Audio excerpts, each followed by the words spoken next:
So for our second card, we're going to do some paper piecing. Now this one looks very simple because there's only 3 colors. I've got my white outline and then 2 colors that are inlaid into it, but there's a lot of pieces here. So to be quite honest, for a new person, I would suggest choosing a design that is a little bit simpler. Just because all of those pieces, especially those flower pieces, sometimes if they come out of your die while you're doing it in the machine, sometimes it's a little bit harder to see where those pieces come from. So I've got a piece of double-sided tape there. I just took one backing off, and what I'm going to do is put my die cut on top of this.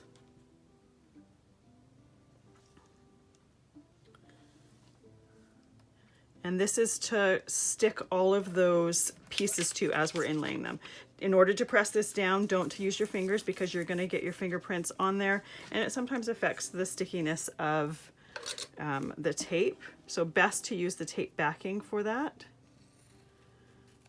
I'm just trimming off that little bit of excess there. I'm trying to get the tape off my hands. All right, now I'm going to, let's put the tape backing down there just so it doesn't touch my surface. I'm going to peel the backing off of this tape, and I'm going to stick it to this black piece. The black piece is the mat around here, and it's just going to give me a backing to be able to see and to work off of. I want to be careful because I don't want to stretch my tape. Now, I didn't mean to actually take the whole thing off, so we'll put it back on.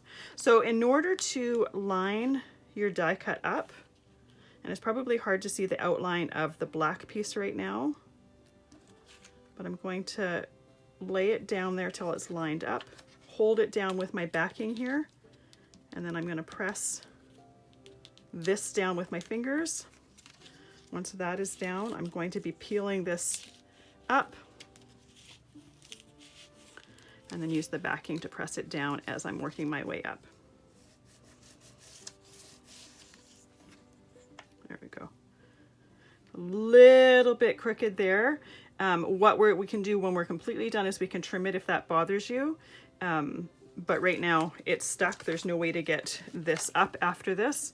So what I'm going to do first is I'm going to cut my blue piece with my machine. And the best case scenario is when the die cut stays on the plate or on the die, because then you see exactly where each piece goes, and in the end it makes it easier. So we'll run it through.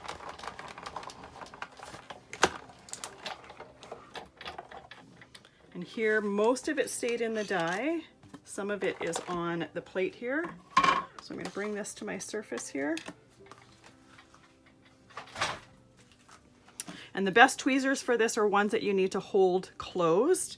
The ones that you squeeze to open, I find they're a little bit hard when you're doing this to maneuver. These ones are easier. So all you're going to do is like a puzzle. You're going to inlay your pieces and then press them down with the tips of your tweezers. Now, because we have the tape there, we don't need to use glue. If you would prefer, you could use glue to glue each one of these pieces in, but that does get a little bit tedious after a while, having to grab your glue, put glue in, and whatnot. So this ends up being easier. The only thing is you have one shot to get it down because this tape is so sticky, it's not removable. And if by chance you don't get it down straight or whatever, you can't pick it up and replace it. So that is the only thing. So I'm going to do a couple pieces at a time, pulling them out of the die, inlaying them where they go.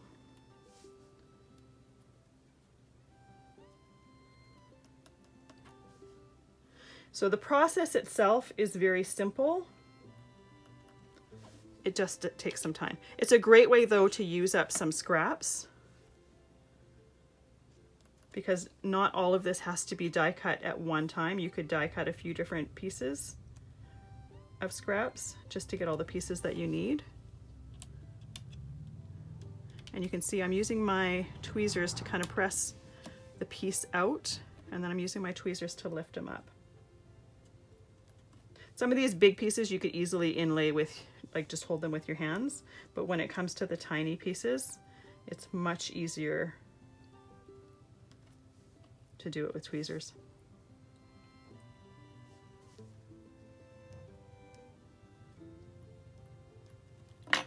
Now getting some of these tiny pieces out of the die, sometimes you need to use the die pick to just push them out. But by doing a few at a time, it's a little bit easier to remember where each and every one of those goes.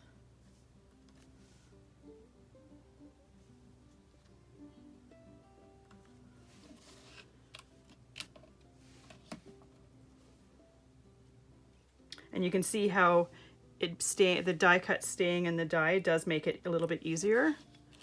When I did the sample, my flower didn't want to stay in the die cut, so it was a little bit trickier sometimes figuring out, especially with all of these ones that have the little divot in there, figuring out exactly where each one of those went.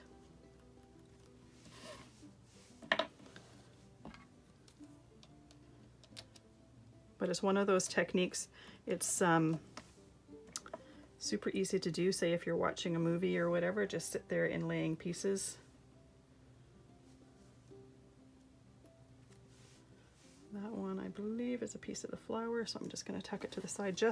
I keep all my pieces, I don't throw anything out until I'm done inlaying completely, because I don't want to accidentally throw away a piece I need. I mean, if you do, you can always just get a scrap and die cut it again.